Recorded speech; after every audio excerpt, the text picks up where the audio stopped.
So I live in one of the bigger cities in West Java on the archipelago of Indonesia, and I don't know, it looks pretty small, right? It looks pretty quaint, but we have a bit of a breeding problem.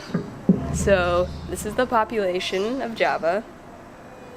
This is the population of half of America.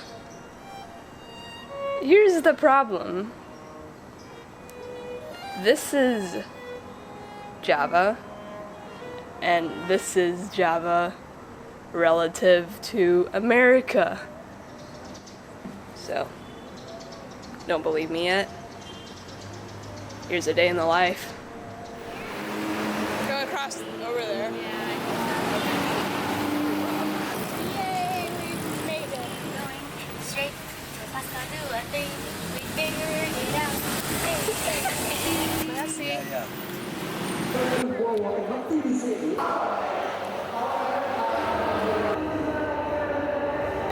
won't talk here. You know what made me stop?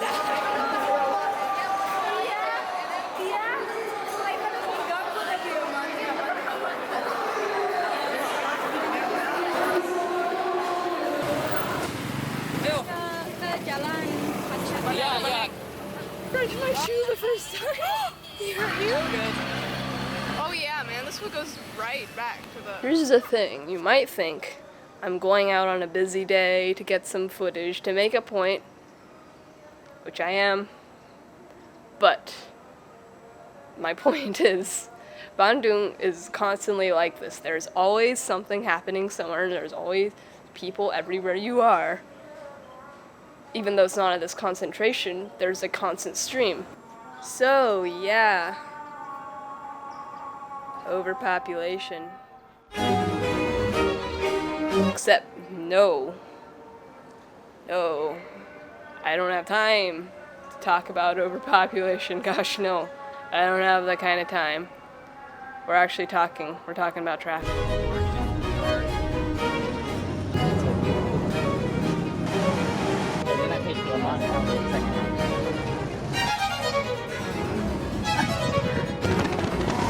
The Indonesian population itself isn't the concern anymore.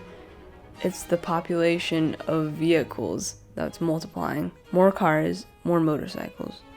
And this concentration of the population and multiplication of the vehicles isn't mirrored in the production of roads. There aren't any proper laws in place to regulate owning a certain amount of vehicles. Indonesia is still a developing country, and its legal system, especially regarding the road, isn't at a point where it can manage thousands of cars and motorbikes going about chaotically. The Tokyo-based International News, The Diplomat, states that in 2014, police reported approximately 28,000 fatalities due to accidents on the streets and roadways of Indonesia. That means about 12 deaths from traffic accidents per 100,000 people. A lot of this roots from a bad system. There are rarely realistic consequences to breaking rules like speeding and disobeying road signs, and there's little to no system in place for car accidents in general. And it's estimated that in 2020, traffic accidents in Indonesia will be the cause of 40,000 deaths per year. So I've lived half my life in Bandung, and I've lived here long enough to see a good amount of traffic injustice and absolute chaos, and one of which is the absolute simplicity to, I don't know, logicking negotiations and car accidents and stuff.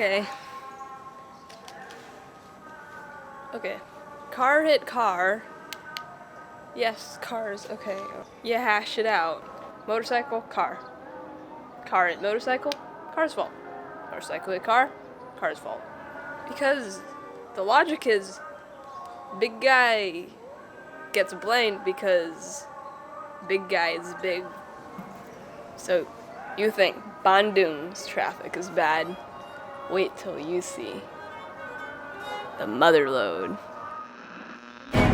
Di belakang saya saat ini kondisi jalan tol masih cukup padat merayap. Jasa Marga menutup sementara gerbang tol Karawang Barat. Siapapun nanti yang terpilih tentunya harus bisa mencari solusi bagi yang satu ini. Terpanjang terjadi di sejumlah ruas tol tol, mulai dari tol Cipali. Memang kemacetan ini seolah menjadi hal yang tidak terpisahkan dengan Jakarta. Jakarta menuju Bandung yang bisa menghabiskan Kilometer 66. Kota termacet ketiga di dunia.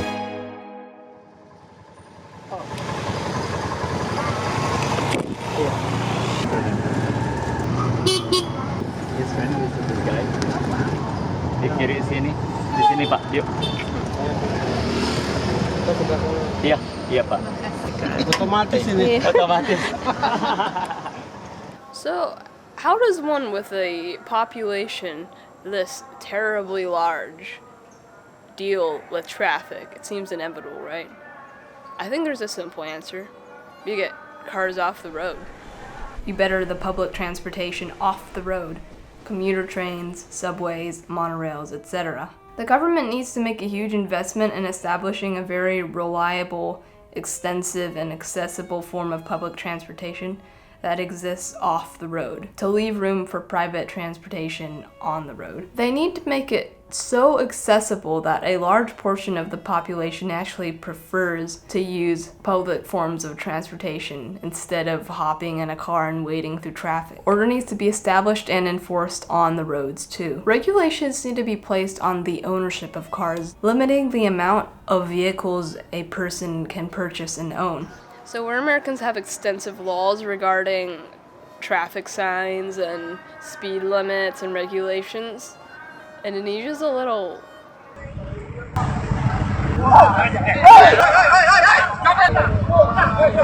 lacking, to say the least. So more rules, more order. Start implementing signs and heavier traffic law enforcement and punishment. On the bright side, progress is being made. What are we doing, Mom? We are taking the Adventuresome MRT.